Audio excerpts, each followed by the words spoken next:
Thanks for listening to KCFV. The news piece you are about to hear offers the perspective of a few women who are protesting in Ferguson, Missouri. Don't shoot, hands up! Don't shoot, hands up! Don't shoot, hands up! Don't shoot, hands up! Don't shoot, hands up! Those are the sounds along West Florissant Avenue.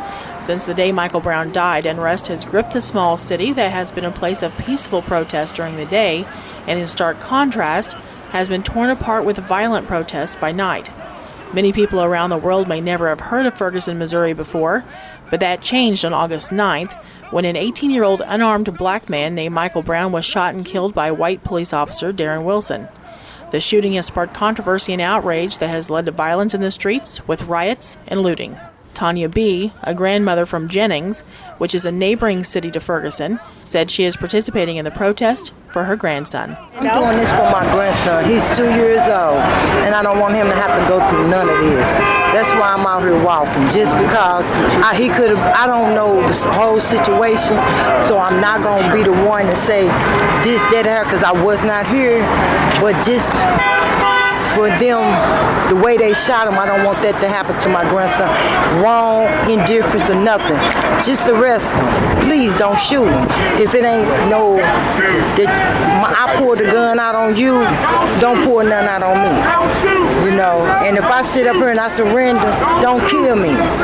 That's all I want. I just want it to be a little bit better for my grandson. Robin and Tiana carried signs while participating in the protest together.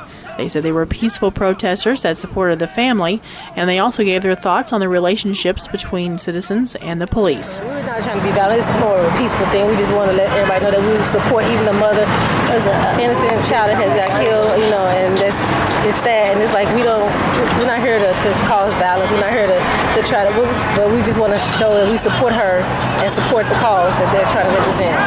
Don't shoot, hands up! Don't shoot, hands up! Don't shoot, hands up!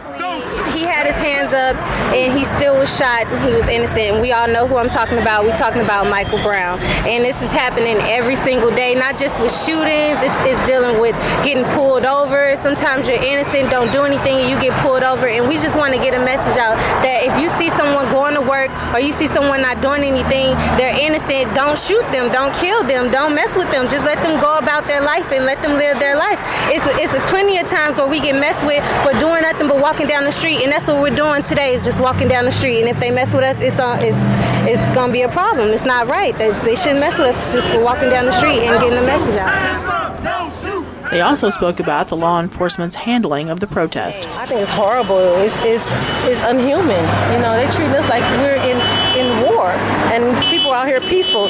Flow Valley alum Faithful Stewart said no one is above the law and the people deserve answers. Well, what brings me out today actually is just to help in support of the, justice is served. We allow the courts to, have its due process on everyone. No one's above the law. So, let's just hit the bottom of it. The mother deserve answers. The people deserve answers, but for most people, it's all too common. So I want us to get behind that movement. And I just would like to make a statement that not all policemen are bad.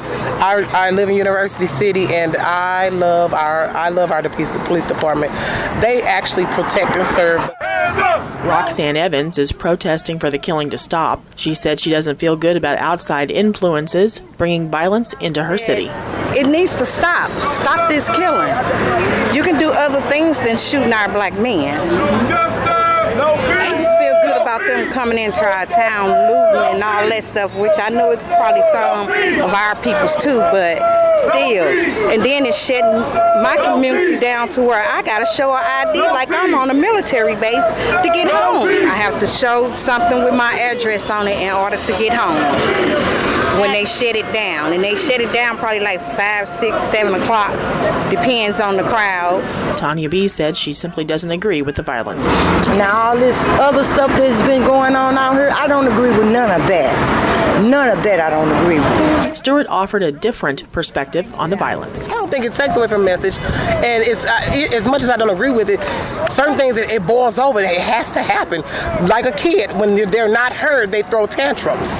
So they have to be heard. Everybody's, putting them down. But if it wasn't for those who actually just went to the extreme, the tension would have had, they'll just sweep it under the rug. So I pray that going forward, there will be, a peaceful movement. But I'm not going to talk down anybody for what they, when they take their stand on what they feel is not right. We just want the truth, we want justice. And if they are not handling it right, the people that's in office, they need to get out of office. And we need to get out here and vote. I am a voter. I do vote. But you want to be understood, you want to be your words to be listened to, you got to do the things that need to be done. Plain and simple. At the time of this report, a grand jury has convened to decide if Officer Wilson should be charged or not, and it is unclear when the jury might reach a decision. The Michael Brown shooting has stirred a firestorm of passions and controversy, violent voices and peaceful voices, politicians and national media, and it has left the small city of Ferguson, Missouri, forever changed. For KCFV News, I'm Holly Shanks.